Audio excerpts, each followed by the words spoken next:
নমস্কার বন্ধুরা, Sreemoyee astrological tips চ্যানেলে তোমাদের সকলকে স্বাগত জানাচ্ছি। কৃষ্ণমূর্তি পদ্ধতি অনুযায়ী আমাদের মেডিকেল অ্যাস্ট্রোলজিতে ডায়াবেটিস কিভাবে নির্দেশ করে সেই নিয়ে তোমাদেরকে আজকে জানাবো। শরীরে ইনসুলিনের অভাবে কার্বোহাইড্রেট জাতীয় খাদ্য হজম হয় না এবং ডায়াবেটিস রোগের সৃষ্টি হয়। প্যানক্রিয়াসের সমস্যায় প্রয়োজনীয় ইনসুলিন পাওয়া যায় না। লিভার কার্বোহাইড্রেট চর্বি নির্দেশ করে।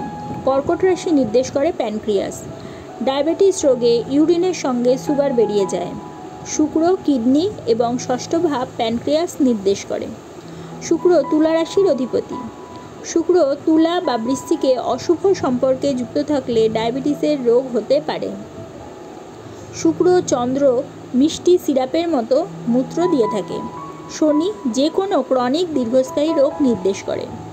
কৃষ্ণমূর্তি পদ্ধতি অনুযায়ী ষষ্ঠ ভাবের সাবলর্ড বৃহস্পতি শুক্র বা চন্দ্র হয়ে লগ্ন ষষ্ঠযুক্ত এবং কর্কট তুলা জলরাশির সংযোগে থাকলে ডায়াবেটিস রোগ হয়। এর সঙ্গে শনির সংযোগে দীর্ঘস্থায়ী রোগ নির্দেশ করে থাকে। তাহলে বন্ধুরা, আজকে তোমরা জানলে ডায়াবেটিস রোগ আমাদের মেডিকেল অ্যাস্ট্রোলজিতে কিভাবে আমরা বুঝতে পারি। যদি তোমাদের আমার এই ভিডিওটা ভালো লাগে তাহলে অবশ্যই এটা লাইক করে দেবে, তোমাদের পরিচিতদের মধ্যে শেয়ার করে তাদের জানার সুযোগ করে দিও, এবং যারা এখনও পর্যন্ত আমার চ্যানেলটা সাবস্ক্রাইব করোনি অবশ্যই সাবস্ক্রাইব করে দিও এবং পাশে থাকা বেল আইকনটি প্রেস করতে কিন্তু একেবারেই ভুলো না।